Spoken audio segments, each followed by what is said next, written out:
کیوں ماریں گے؟ ایسے ہی ماریں گے آپ؟ کارے سادہ چاول کھاؤ، جاؤ چینی اور گھی تو لے کے آؤ. کہو چینی اور گھی تمہیں دکھائی نہیں دے رہی؟ کہاں ہے؟ خانے کعبہ کا کتا تو تمہیں اسٹیج سے دکھ رہا تھا اور بھگا رہے تھے دور ہٹ ہٹ، اور چاول کے نیچے گھی اور چینی میں نے پہلے ہی سے ملا دیا، وہ تمہیں معلوم ہی نہیں. اب اعلیٰ حضرت صاحب نے پگڑی اتاری، کہنے لگے گھر کا بھیدی لنکا ڈھائے. یہاں کہہ دیا کہیں اور مت کہہ دینا میری بیوی، راز میں رکھنا. تو بیوقوف بنا رہے تھے ہم پبلک. ہم نے کہا ہو سکتا ہے شاید اس آدمی کی نزدیک کی نظر کمزور ہو، دور کی نظر ٹھیک تھی، اچھا دکھتا تھا لیکن کمزور کی نظر، نزدیک کی نظر بڑی کمزور تھی. چاول کے نیچے کیا وہ نہیں دکھ رہا. تو میرے بھائیوں، سیرت کا پہلو یہ ہے کہ نبی اکرم کو نبی اکرم کے مقام پر رکھا جائے. اللہ کے رسول نے فرمایا لا تطرونی کما اتت النصارى، اے لوگوں مجھے حد سے آگے مت بڑھانا جیسے عیسائیوں نے عیسیٰ کو اللہ کا بیٹا قرار دیا ہے. دیکھو میں اللہ کا بندہ اور اس کا رسول ہوں، مجھے صرف اللہ کا بندہ اور اس کا رسول کہنا، اس سے زیادہ کچھ نہ کہنا، حد سے آگے نہ بڑھانا. نبی اکرم تو کہہ رہے ہیں کہ مجھے حد سے آگے نہ بڑھانا. یہاں مولویوں کے ساتھ جب تک علامہ، قادری، چشتی، رضوی اور پتہ نہیں 20 ڈگریاں اور القاب نہ لگیں تب تک وہ مولوی نہیں. اشتہار پڑھنے کے بعد لگتا ہے یہ مولوی کا نام ہے یا پورے خاندان کا نام ہے، یہ ایسا محسوس ہوتا ہے. اور اگر ایک بھی لقب کم ہو گیا تو اس جلسے میں نہیں آئے گا. تمہیں میری توہین کی، یہ میری شان ہے.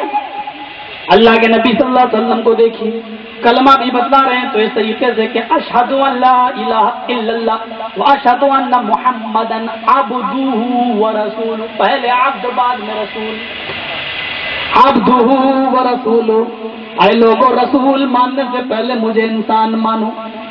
اللہ اس بات کی گواہی دو کہ اللہ کے علاوہ کوئی معبود نہیں، اور محمد صلی اللہ علیہ وسلم پہلے اللہ کے بندے بعد میں اس کے رسول ہیں. عبدہ ورسولہ، یہ ہے شرافت. اے نبی، کون کہتا ہے کہ آپ کے انتقال کے بعد آپ کا نام اس دنیا سے مٹ جائے گا؟ ہم نے آپ کو خیر کثیر سے نوازا، ہم نے آپ کو بھلائیوں سے نوازا ہے. اتنی بھلائیاں دی، ایک بھلائی کی طرف اشارہ کرتا ہوں. لقد کان لکم فی رسول اللہ اسوۃ حسنہ. اے نبی، ہم نے آپ کی پوری زندگی کو آئیڈیل بنا دیا، نمونہ بنا دیا، ماڈل بنا دیا. یہ مقام و مرتبہ کسی کو نہیں ملا. رسول کی پوری زندگی آئیڈیل ہے، نمونہ ہے، پوری زندگی. لقد کان لکم فی رسول اللہ اسوۃ حسنہ، رسول اللہ کی پوری زندگی میں تمہارے لیے نمونہ ہے، اچھا نمونہ. شادی کیسے کرو جیسے نبی نے کی، نماز کیسے پڑھو جیسے نبی نے پڑھی، روزہ کیسے رکھو جیسے نبی نے بتایا. اٹھو بیٹھو لیٹو سو جاگو کھاؤ پیو چلنا اڑنا سب کچھ نبی اکرم کی زندگی تمہارے لیے آئیڈیل ہے، تمہارے لیے ماڈل ہے. مت لڑو تب یہاں نیت باندھے کہ یہاں باندھے، سارے جھگڑے ختم کرو. اللہ کے رسول صلی اللہ علیہ وسلم نے فرمایا تم نماز ویسے پڑھو، سلو جیسا تم مجھے دیکھتے ہو پڑھتے ہوئے. سلسلہ ختم، بات ختم یہیں پر. جیسا تم مجھے دیکھتے ہو نماز پڑھتے ہوئے ویسے نماز پڑھو. اور نبی اکرم کی پوری زندگی آئیڈیل ہے. اللہ تعالیٰ قیامت کے دن یہ نہیں دیکھے گا کہ تم نے ظہر کی 10 رکعت پڑھی تھی یا تم نے 12. اللہ یہ نہیں دیکھے گا کہ تم نے مغرب میں 5 پڑھی تھی یا 7 عشاء میں 7 پڑھی تھی یا 17 تراویح 8 پڑھی تھی یا 20 پڑھی تھی، بلکہ یہ دیکھے گا تمہاری نمازوں کے اوپر جناب محمد الرسول اللہ کی مہر ہے یا نہیں. ٹرین کا سفر تو بڑا مزہ آتا ہے. ایک آدمی کہنے لگا مجھ سے مولوی صاحب ہم پہلے جنت میں جائیں گے. ہم نے کہا کیوں تیرے باپ کو ٹھیکے میں ملی ہے کیا؟ ارے یار ایسی بات نہیں ہے دوست تھا. ایسی بات نہیں ہے، ساری نمازیں تم سے زیادہ پڑھتے ہیں، ہم پہلے جائیں گے۔ میں نے کیوں؟ بولا تم 10 پڑھتے ہو، ہم 12 پڑھتے ہیں، تم 8 تراویح پڑھتے ہو، ہم 20 پڑھتے ہیں، تم عشاء میں 7 پڑھتے ہو، ہم 17 پڑھتے ہیں، ہم زیادہ پڑھتے ہیں، ہم پہلے جائیں گے۔ ہم نے کہا اچھا ایسی بات ہے؟ ہاں۔ ہم نے کہا ہم شارٹ کٹ سے جائیں گے، تم لمبا چکر لگا کے آنا۔ کیا میں نے کہا میرا گھر 1 کلومیٹر ہے، تو کیا ضرورت ہے گھوم کے جاؤں اور پار کر کے آؤں، پیٹرول بھی خرچ کروں، ڈیزل بھی خرچ کروں، اور یا پیدل سفر؟ ارے شارٹ کٹ جب ہمیں دکھ رہا ہے یہ جنت ہے تو ہمیں کیا ضرورت ہے لمبا چکر؟ ہم شارٹ کٹ جائیں گے، تم سے پہلے پہنچیں گے۔ کیا ہے تم لوگ کبھی ہارتے بھی ہو؟ ہم نے ہارنے کے لیے پیدا ہوئے ہیں کیا؟ میں نے کہا اچھا ایک بات بتا، نمازیں پہلے کون پڑھتا ہے؟ تم ظہر کی کب پڑھتے ہو، عصر کب پڑھتے ہو، فجر کب پڑھتے ہو، بتاؤ تو۔ انہوں نے کہا ہاں نمازیں تو تم لوگ پہلے پڑھتے ہو افضل کہیں گے۔ ہم نے کہا جب ہر کام نیک کام جلدی تم سے پہلے ہم کرتے ہیں تو پہلے بھی ہم ہی جنت میں جائیں گے، اندر سے بند کر دیں گے، تم کو گھسنے ہی نہیں دیں گے۔ کہنے لگے ہاں تمہارے باپ کی جنت ہے۔ ہم نے کہا یہی تو میں نے تجھ سے کہا تھا کہ تیرے باپ کو ٹھیکے میں ملی ہے کیا؟ یہ سارے قصے ختم کرو میرے بھائیوں، تو الزامی جواب تھا، جیسا اس کا سوال ویسا جواب۔ حقیقت یہ ہے کہ جنت کو اہل حدیث بھی نہ سمجھے کہ ہم کو ٹھیکے میں ملی ہے، یہ سمجھتا ہے کہ بس ہم قرآن حدیث پر عمل کرتے ہیں، بس ہو گیا ہم کو ٹھیک۔ اور لڑکیوں کی شادی کا حال یہ ہے کہ یہاں جب تک 2-2, 3-3 لاکھ روپے کا جہیز نہ مانگے تب تک شادیاں نہیں ہو رہی ہیں، شادی ہال بک ہو رہے ہیں۔ اب ایک سسٹم چلنے لگا ہے آپ کے گجرات میں، اللہ کرے کہ وہ نہ چلتا ہو، ہمیں نہیں معلوم۔ ہمارے یہاں اس سسٹم کو بولتے ہیں بفے سسٹم، اسٹینڈنگ طریقے سے کھانے پینے کا۔ رات میں باراتیں آتی ہیں اور باراتیوں کو لائن سے کھڑے ہو کر اپنے آپ نکالو کھاؤ، اسٹینڈنگ طریقے سے کھلایا جاتا ہے، اپنی مرضی سے نکالو کھاؤ، کرسیاں نہیں پر کچھ نہیں، کھڑے ہو کے کھانے کا سسٹم۔ میں نے اتر پردیش کے کانپور کی ایک تقریب میں میں نے کہا تھا کہ اس سسٹم کا نام ہونا چاہیے تھا کتا سسٹم، اس کا نام رکھا گیا بفے سسٹم۔ اس کا نام ہونا چاہیے تھا ڈاگ سسٹم، اس کا نام رکھا گیا بفے سسٹم۔ یہ اور جہیز کی ڈیمانڈ نے لڑکیوں کو تباہ و برباد کر دیا اور خودکشی کرنے پر مجبور کر دیا۔ ہم نہیں جاننا چاہتے۔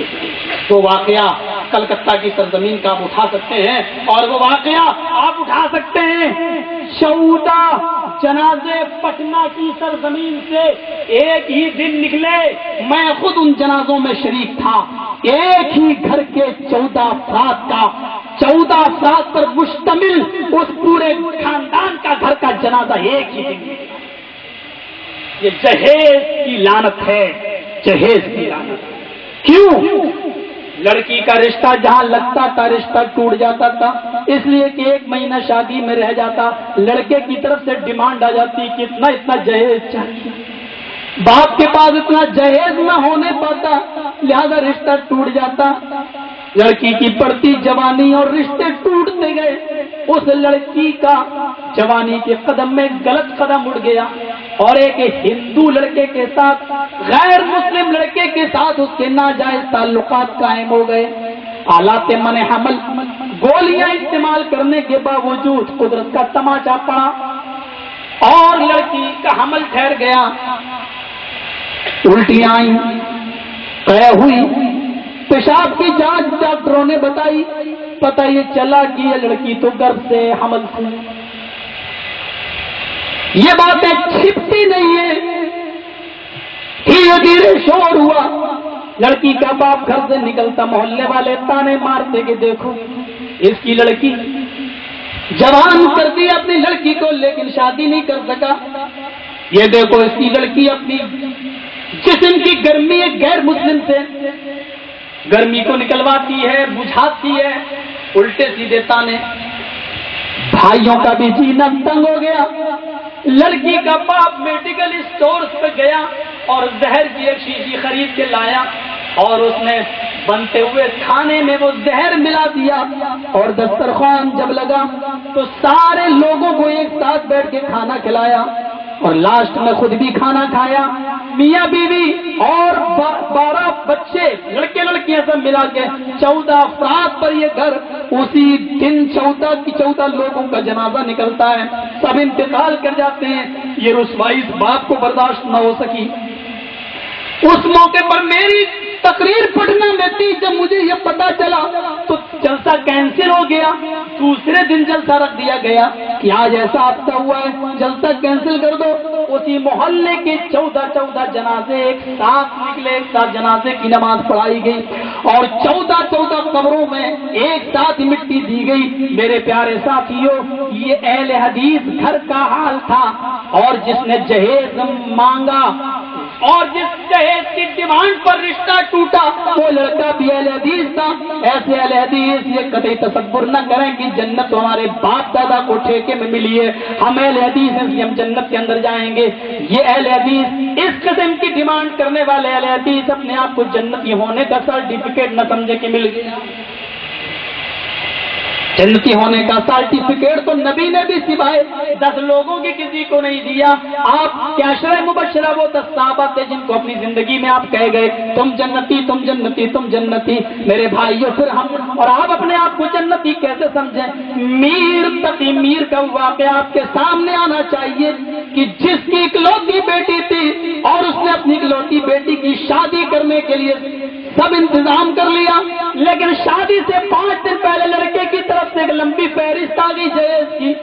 باپ نے قرض لیا، میر تقی میر نے قرض لیا اور قرض لے کر اپنی بیٹی کی شادی کر دی۔ بیٹی نے منع کیا، ابو اتنا قرض آپ لے رہے ہیں یہ کیسے ادا کریں گے؟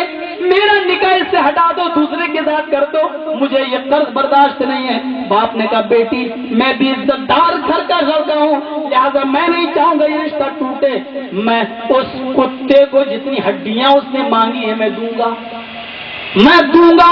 لیکن تیرا گھر برباد نہیں ہونے دوں گا، میں یہ قرض ادا کروں گا، تو فکر نہ کر۔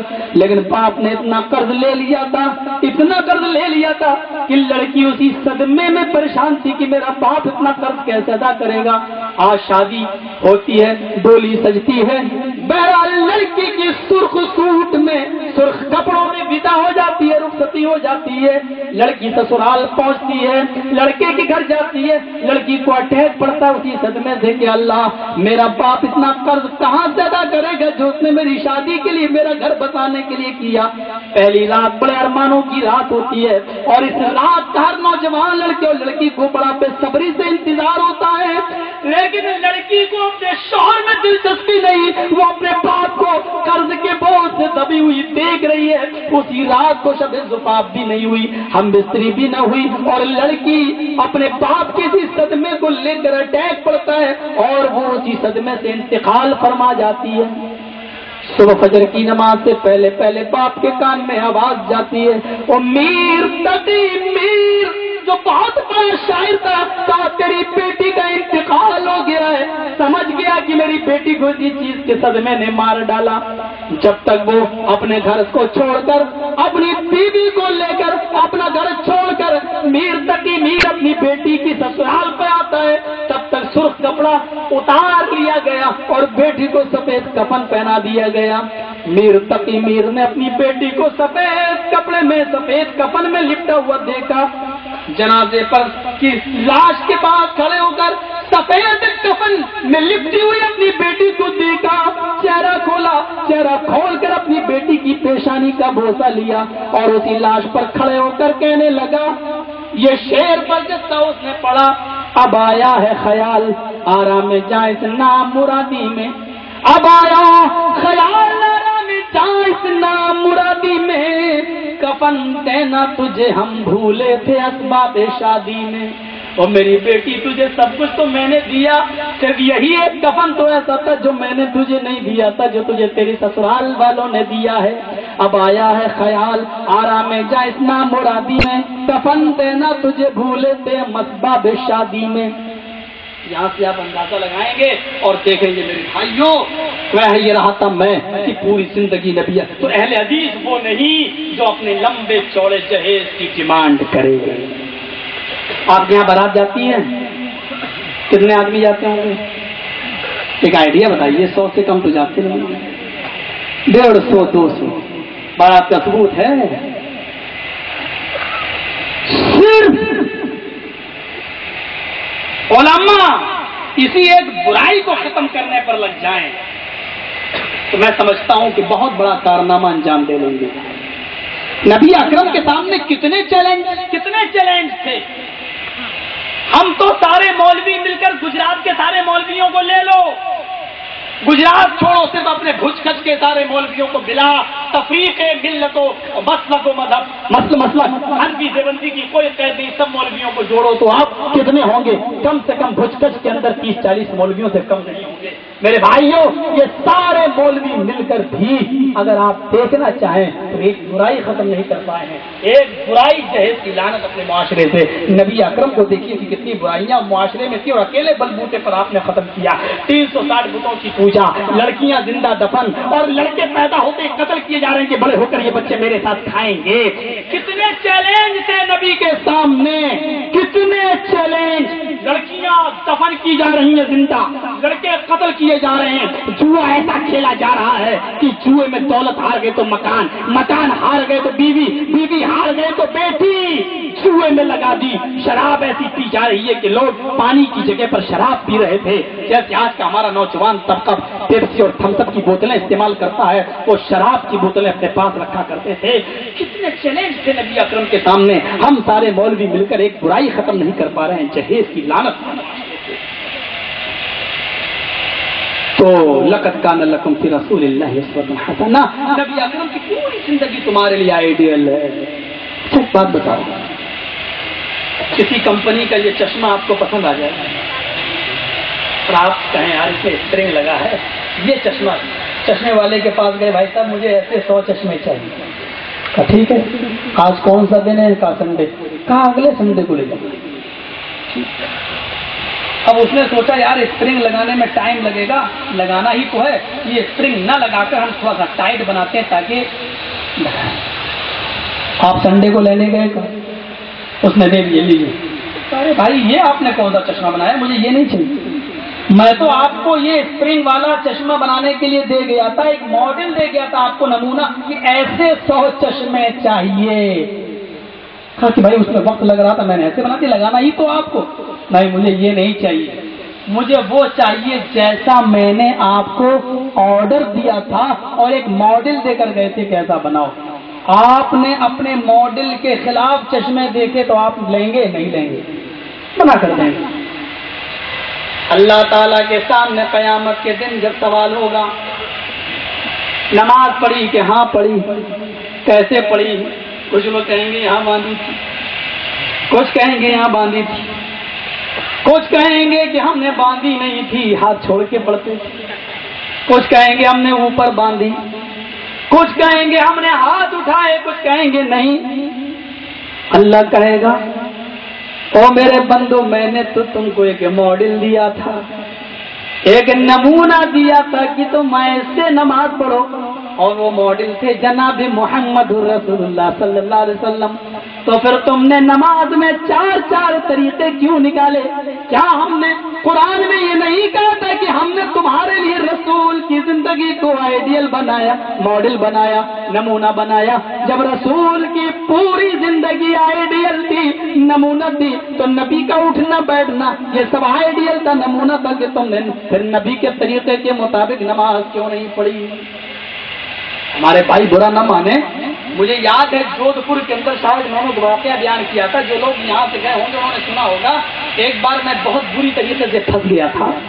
وہ علاقہ تھا بدایوں کا. مغرب کی اذان کے وقت میری گاڑی جب وہاں پہنچی تو میں نے دیکھا کوئی آیا نہیں لینے.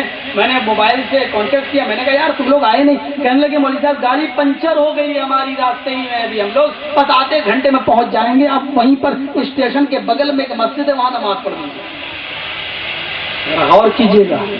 میں نے کہا ٹھیک ہے میں پڑھ لیتا ہوں. اب مجھے کیا معلوم تھا کہ اس مسجد میں جائیں گے تو ایسا لفڑا ہو جائے گا. میں نے وضو بنایا، اندر گھس گیا، باہر ہینڈ پائپ لگا تھا، وضو باہر بنا. اندر جو گھسا تو اس پہ لکھا تھا الصلاۃ والسلام علیک یا رسول اللہ. میں نے کہا یا اللہ یہ کیا؟ میں نے سوچا چلو پڑھ لیتے ہیں، بعد میں دہرا لیں گے نماز. نیچے لکھا یہاں وہابی، دیوبندی اور اہل حدیث اور جماعت اسلامی اور مودودی سب کا آنا سخت منع ہے. میں نے کہا آپ کی انٹری ہو چکی ہے، کیا کروں؟ اور سنت تو وہ لوگ پڑھتے نہیں ہیں مغرب کی اذان کے بعد. جیسی اذان ختم ہوئی ویسے اللہ اکبر اللہ اکبر اللہ اکبر اللہ اکبر. تو میں نے سوچا یار چلو ایک سائڈ سے میں بھی کھڑا ہو جاتا ہوں. تو حالانکہ میں پڑھتا نہیں ہوں ان لوگوں کے پیچھے نماز، لیکن جو کھلا ہوا جو شرک کر رہا ہوں میں ان کے پیچھے نماز نہیں پڑھتا ہوں. میں سوچا چلو پڑھ لو، کتنا پھیلانے سے بہتر بعد میں اپنی دوہرا لوں گا نماز. تو میں کھڑا ہو گیا ایک سائڈ سے، نیت باندھ لی. میں نے کہا یار چلو یہ آمین نہیں بولوں گا، یہ مسجد یار خطرناک ہے، میں اکیلا اہل حدیث ہوں، اگر ضرور سے آمین بول دوں تو جوتے چپل کہیں نہ مار دے. جب پہلے ہی دیکھ رہے ہیں سخت منع ہے، کہیں بول دیا تو کیا پتہ. تو میں نے کہا چلو نہیں بولیں گے. دل میں سوچا، لیکن نیت میں نے اوپر ہی باندھ لی. اب وہ راجدھانی ایکسپریس ان کی شروع.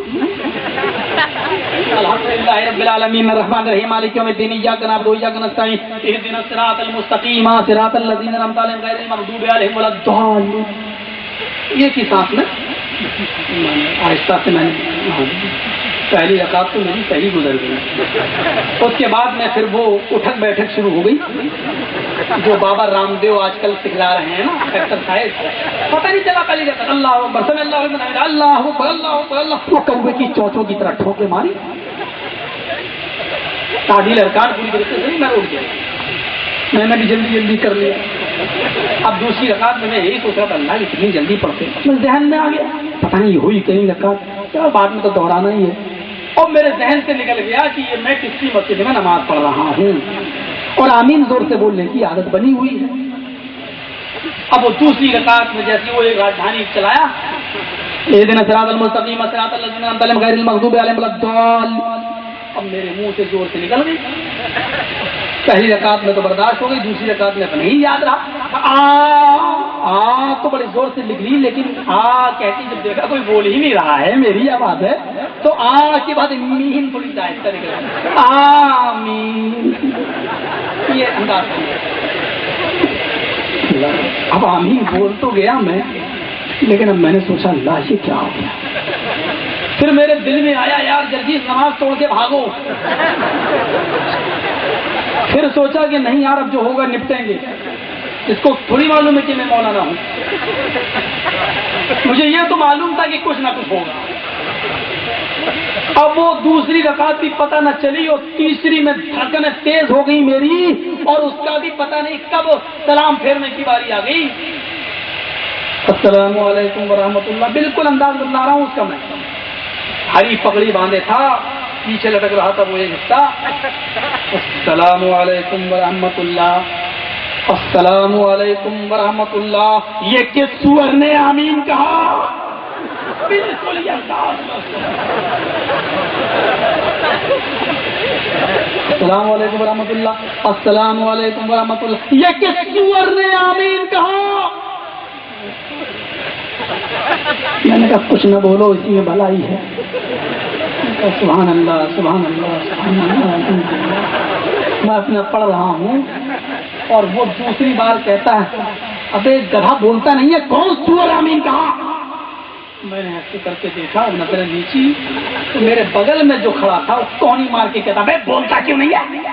میرے مولانا چیخ رہے ہیں چلا رہے ہیں اور زور سے آمین بول. ارے کیوں نہیں بولتا میرے مولانا کو؟ میں نے اس کو دیکھا، میں نے کہا یہ تو پول کھول دیا. میں نے کہا جی مولانا وہ میں نے ہی زور سے آمین بولی تھی.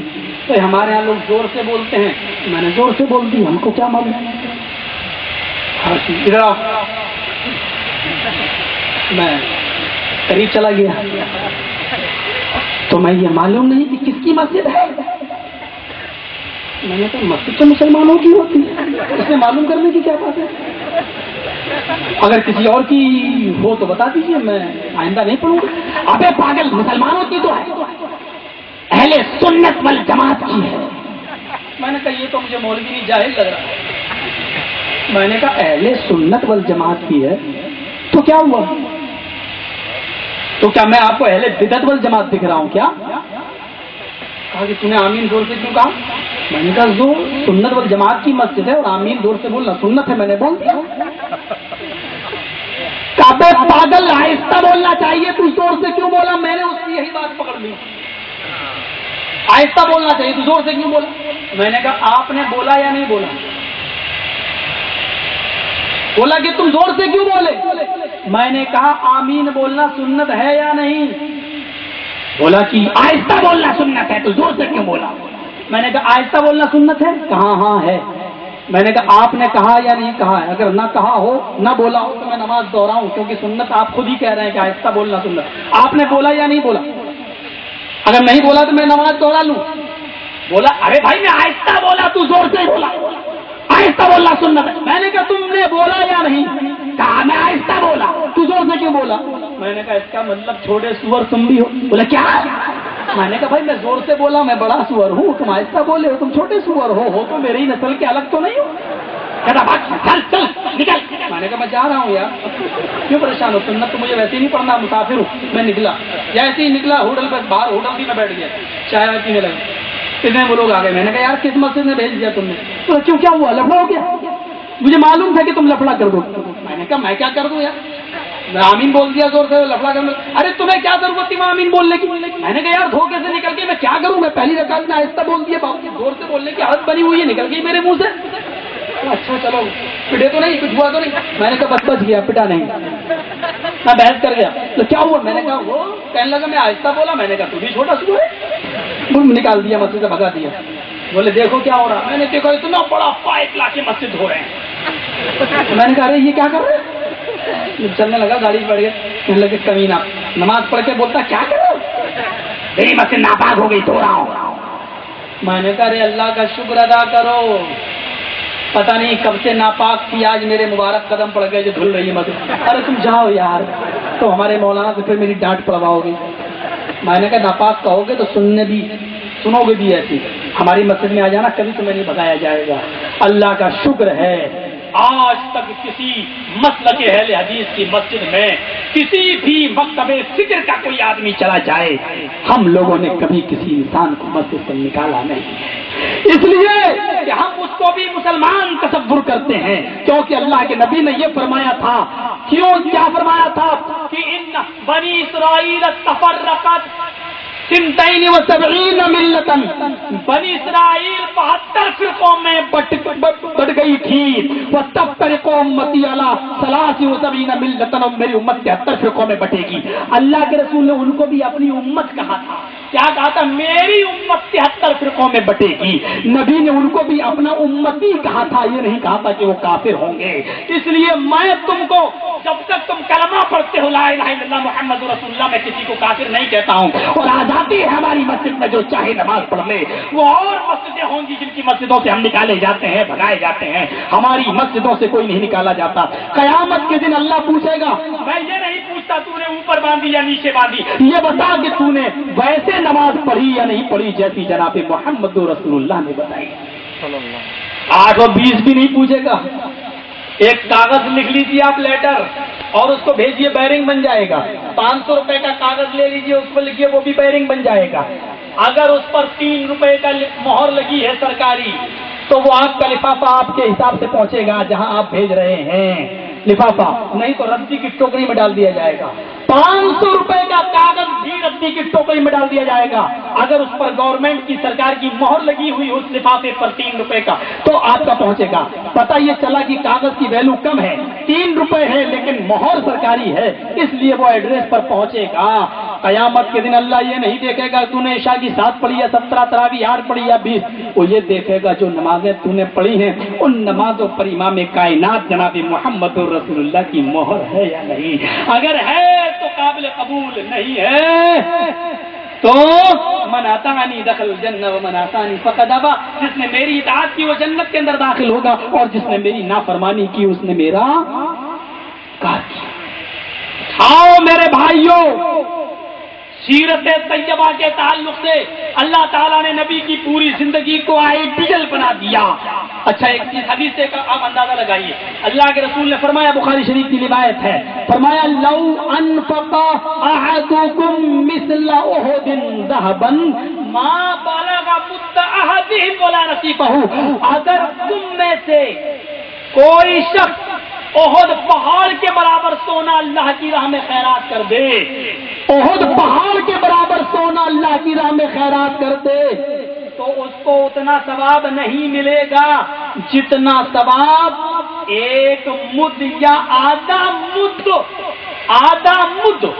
4 مد کا ایک سا ہوتا ہے، اور ایک سا 2.5 کلو کا ہوتا ہے، آپ کو معلوم ہے تقریباً ایک سا 2.5 کلو کا، اور 4 مد کا ایک سا، ایک مد یا آدھا مد، اب آپ جوڑ لیجئے گا 600 گرام یا اس سے بھی زیادہ، اتنا اگر کوئی میرا صحابی اللہ کی راہ میں صدقہ کر دے، جو کھجور، پنیر یا کوئی ایسی چیز اللہ کی راہ میں 300 350 گرام یا 600 گرام 650 گرام اللہ کی راہ میں صدقہ و خیرات کر دے، اس کو جو ثواب ملے گا، جو ثواب اس کو اتنے خرچ پر مل جائے گا، اتنا ثواب اگر تم پانے کے لیے احد پہاڑ کے برابر سونا بھی خرچ کر دو تو سونے کو خرچ کرنے کے باوجود بھی تمہیں اتنا ثواب نہیں ملے گا۔ تو نبی کے صحابہ کا جب یہ مقام ہے کہ کوئی آدمی احد پہاڑ کے برابر سونا اللہ کی راہ میں خیرات کر دے، تو صحابی کے ایک مد یا آدھا مد اللہ کی راہ میں خیرات کرنے کے برابر ثواب کے مقام مرتبے تو نہیں پہنچ سکتا ہے۔ جب صحابی کا یہ مقام ہے تو خود جناب محمد رسول اللہ کا مقام کیا ہوگا، خود جناب محمد رسول اللہ کا درجہ کیا ہوگا۔ اور آج ہم سے کہتے ہیں ان کو چھوڑو اور ان کی طرف آ جاؤ۔ سنیے، سنن دارمی کی روایت پر البانی نے اس حدیث کو صحیح قرار دیا، اس حدیث کو بھی آپ اپنے گرہ میں باندھ لیجئے۔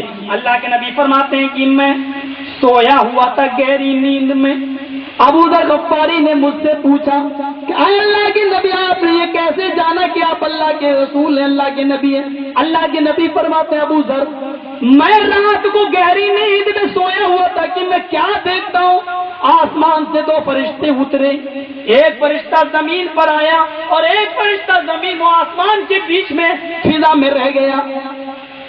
یہ فرشتہ جو زمین پہ تھا اس سے پوچھنے لگا، ہوا کیا یہی وہ رسول ہے جس کے بعد مجھے بھیجا گیا؟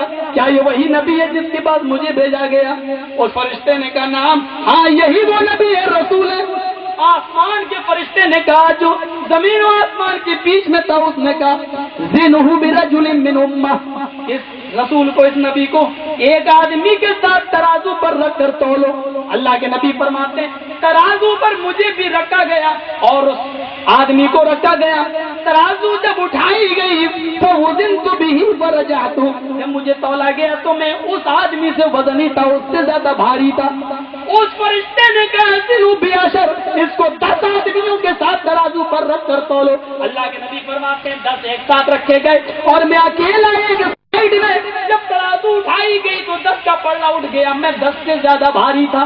اللہ کے نبی فرماتے ہیں کہ اس فرشتے نے ہو جائے گی، یہاں حنفی بھی ہوں گے، بریلوی بھی ہوں گے، بہت سے اہل حدیث بھی ہوں گے۔ میرے پیارے حنفی بریلوی بھائیو، تم بھی سن لو، تم میرے بھائیو، تمہارا کوئی قصور نہیں، تم تحقیق کے میدان میں پیچھے ہو اور کاروباری آدمی ہو، مجھے تم سے کوئی لینا دینا نہیں۔ قصور تو ان ملاؤں کا، ان مولویوں کا ہے جو تم کو حقیقت سے آگاہ نہیں کرتے، جو تم کو قرآن و حدیث سے واقف نہیں کراتے۔ مجھے تم سے کوئی شکایت نہیں ہے، بڑے پیار سے سن لو میرے حنفی دوستو، میرے بریلوی بھائیو، اللہ کے رسول کا وزن اتنا ہے کہ فرشتے نے کہا کہ اس کو ایک طرف رکھ دو اور پوری امت ایک طرف، تب بھی یہ پوری امت میں بھاری ہوگا۔ یہ حدیث یہ بتلا رہی ہے کہ جس طرح نبی کا وزن ساری امت سے زیادہ ہے، اسی طریقے سے نبی اکرم کی زبان سے نکلا ہوا ایک جملہ ترازو کے پلڑے پہ رکھ دو اور تم اپنے اماموں، پیروں، ولیوں، محدثوں، ملا، مولویوں، فقیروں اور تمام مرشدوں کی باتوں کو قیامت تک جو پیدا ہوں گے ان کو بھی شامل کر لو، ان کی باتوں کو اگر ترازو کے دوسرے پلڑے میں رکھ دو تو دنیا بھر کے قیامت تک کے پیدا ہونے والے ملا مولویوں کی زبان سے نکلنے والے جملے مل کر بھی نبی اکرم کی زبان سے نکلنے والے ایک جملے کے وزن کے برابر نہیں ہو سکتے۔ اسی لیے تو اللہ نے کہا ما ينطق عن الهوى، میرا رسول اپنی طرف سے کچھ نہیں بولتا، وہ جو کچھ بھی بولتا اللہ کے حکم سے بولتا ہے۔ اور اسی لیے تو اللہ نے گارنٹی دی ہے، کیا کہا ہے ما آتاکم الرسول فخذوہ، میرا رسول تمہیں جو دے آنکھ بند کر کے تمہیں جو دے وہ لے لو، یہ نہیں کہا کہ میں تمہیں جو دوں وہ لے لو، یہ کہا کہ میرا رسول تمہیں جو دے وہ لے لو، کیونکہ عرش والا جانتا ہے کہ اللہ کا رسول میرا پیغمبر اپنی طرف سے کوئی بات دے گا ہی نہیں جب تک کہ میرا حکم نہ ہو۔ یہ ہے سیرت طیبہ کا مقام کہ اللہ تعالیٰ نے خود کہا کہ ماں آتاکم الرسول فخذوہ، جو رسول جو دے وہ لے لو۔ ماں میں موصولہ ہے، اس میں چھپی ہوئی جو کچھ بھی دے، چاہے وہ تمہاری مرضی کے مطابق ہو، چاہے وہ تمہارے دل کے خلاف ہو، جو کچھ بھی دے وہ لے لو۔ اور اسی لیے تو میرے بھائیوں ویدوں نے بھی اس بات کی گارنٹی دی ہے۔ میں آپ کے سامنے یجروید کا ایک منتر رکھتا ہوں، اس سے آپ کو سمجھ میں آ جائے گا کہ محمد رسول اللہ کا مقام کیا ہے۔ سنا دیتا ہوں، آپ لوگ کہیں گے یہ ساری باتیں تو ہمارے ہاں کے ملا مولوی بتا دیتے ہیں، تو میں یو پی سے بلانے کا مقصد ہی کیا؟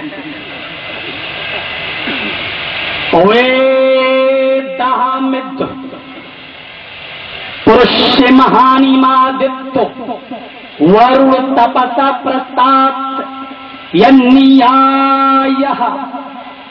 یجروید کانڈ 2 ادھیائے 12۔ اصل میں بھوج کچھ میں منتر پڑھنے کے لیے بڑا ڈر لگتا ہے۔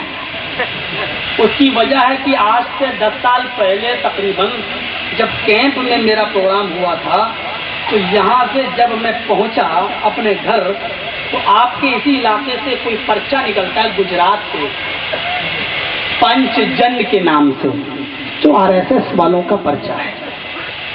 میں دہلی اسٹیشن پر کھڑا تھا تو میں ایسی چیزیں لے لیتا ہوں، ذرا ان کے نظریات پڑھیں اسلام کے بارے میں کیا ہے۔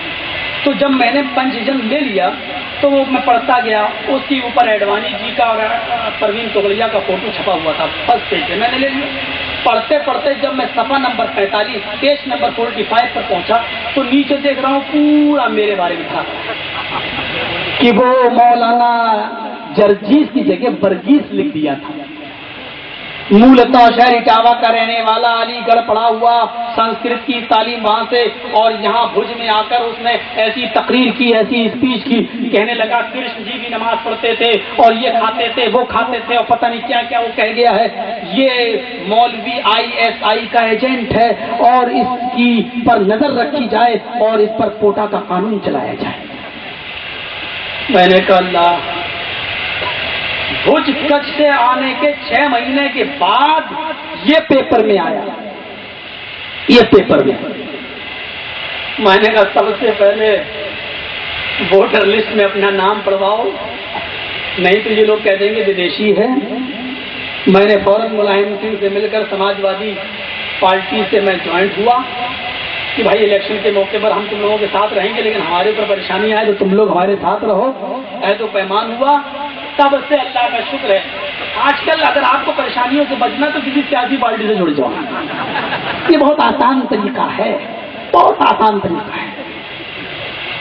آپ کے پاس اگر رشوت کا 100 روپے بھی رنگے ہاتھ پکڑے گئے تو آپ کو جیل میں جانا پڑے گا، لیکن اس مرتبہ باقاعدہ سنسد میں کروڑوں کی گڈیاں اچھالی گئی اور کھلے عام، لیکن آج تک ایک نیتا گرفتار نہیں ہوا ہے، ایک بھی MP گرفتار نہیں ہوا ہے۔ ہم آہ بھی کرتے ہیں تو ہو جاتے ہیں بدنام، اور وہ قتل بھی کرتے ہیں تو چرچا نہیں ہوتا۔ اصول چلا رہا ہے، تو میں نے بھی کہا کہ دین کی دعوت دینا ہے، سیاسی پارٹی سے جڑے رہو۔ 5 سال کے بعد الیکشن آتے ہیں، چلو کبھی ملائم سنگھ کے ساتھ رہ کے الیکشن میں چلے جاؤں گا، 1-2 جگہ پرچار کر دوں گا، لیکن کم سے کم 5 سال بچا تو رہوں گا۔ تو یہ تمام باتیں سیاسی طور پر میں نے بھی سوچی۔ تو میرے بھائیوں، اب آپ اندازہ لگائیے بہار میں جب میں بول رہا تھا بہار کے اندر، تو اب وہ بولتے بولتے وہاں یہ آ گیا کہ آپ 2 ہتیا کیوں کرتے ہیں؟ میں نے کہا میں تو نہیں کرتا ہوں، بہار میں ہوتی ہے، تو میں نے کہا روکو۔ پھر وہ کہنے لگا کہ مسلمان کھاتے کیوں ہیں؟ پھر میں نے یہ کہا کہ بھائی مسلمانوں کی اگر کھانے کی بات کرتے ہو تو یہ تو تمہارے دھرم میں بھی حلال ہے۔ اور پھر میں نے بتانا شروع کر دیا، منتر پڑھنا شروع کر دیا۔ اب پٹنہ کا DM آیا، کہنے لگا، لالو بھی وہاں بیٹھے ہوئے تھے اسٹیج پہ، کہنے لگا پٹنہ میں، لالو جی روکو، یہ تو گائے کا گوشت کے بارے میں بول رہے ہیں، کہیں ایسا نہ ہو کہ ہندو مسلم فساد ہو جائے، روک دو ان کو ورنہ ہم لوگ روک نہیں پائیں گے پٹنہ میں فساد۔ لالو پرساد آئے، ہم کو روکا، اے مولانا جلدی، اس پہ بھی میرا نام نہیں آیا،